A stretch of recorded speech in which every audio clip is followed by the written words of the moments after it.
So म चाहिँ यसरी दुईटा गोडालाई चाहिँ भेटिसकेको छु। यहाँनिर थापिरहेको छु। बल्ल बल्ल पर्यो यार एउटा ताबी तरिकाले यार।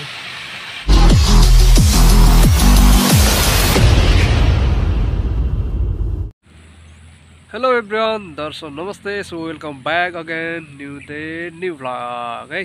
सो आज चाहिँ फेरि पनि माछा मार्नकै लागि टक्कै अब यही खोलामा आइसकेको छु। सो मैले चाहिँ अब घर के अरे रुमदेखि चाहिँ अब भ्लगलाई स्टार्ट गर्न पाएन। सो जहाँदेखि माछा मार्ने क्रम स्टार्ट भयो सो त्यही ठाउँबाट चाहिँ मैले अब भ्लगलाई नि स्टार्ट गरिदिएको। सो आजको मौसम चाहिँ यस्तो रहेको छ है। पानी पनि सिमसिम पानी परिरहेको छ। यहाँको वरिपरि चाहिँ यस्तो छ है।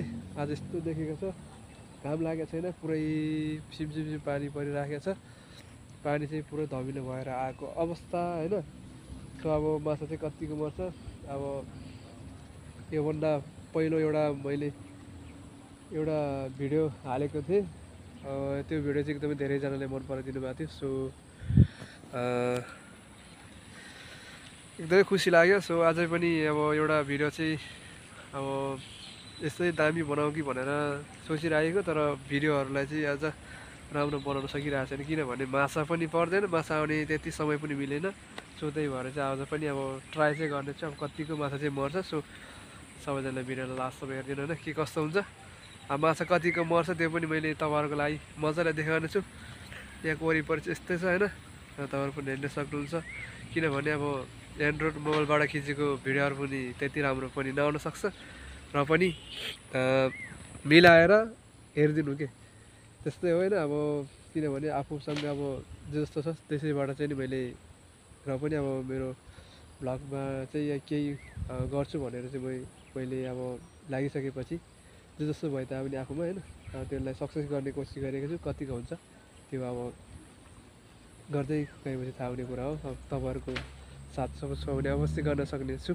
सो त्यही हो। अब म ढिलो नगरी अब चारो खोज्नु पर्ने हुन्छ, किनभने चारो भनेको पनि हाम्रो टक्कै गोडाउलेको चारोहरू खोज्नु पर्ने हुन्छ। सो त्यस पछाडि चाहिँ म टक्कै अब माछालाई थाप्छु, कतिको माछा मर्छ त्यो पनि तपाईँहरूलाई मजाले देखाउने छु। सो सबैजनाले भिडियोलाई लास्टसम्म हेरिदिनुहोस्। च्यानलमा हुन्छ भने च्यानललाई चाहिँ टक्कै सब्सक्राइब गरिदिनु होला है त। सो म चाहिँ यसरी दुईटा गोडालाई चाहिँ भेटिसकेको छु। यहाँनिर थापिरहेको छु। दामी यार, बल्ल बल्ल पर्यो यार एउटा दामी तरिकाले यार। त्यो चाहिँ यहाँनिर चाहिँ देख्न सक्नुहुन्छ, यो मलाईहरूले चाहिँ यहाँ टक्कै पसलहरू राख्नुहुन्छ होइन। यहाँनिर चाहिँ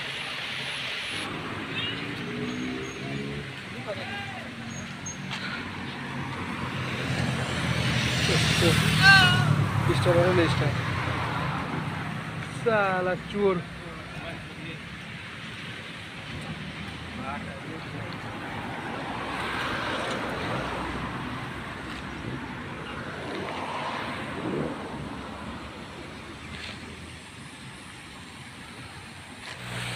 सो भाइ र म चाहिँ अब फर्केको अवस्था होइन।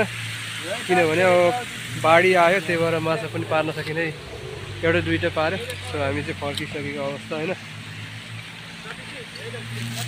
एकदम गाह्रो छ, माछा पनि परेन, यस्तो धमिलो पानी आइरहेको छ। त्यही भएर माछा एउटा दुईटा पार्यो। त्यस पछाडि फर्केको हामी पनि टक्कै होइन।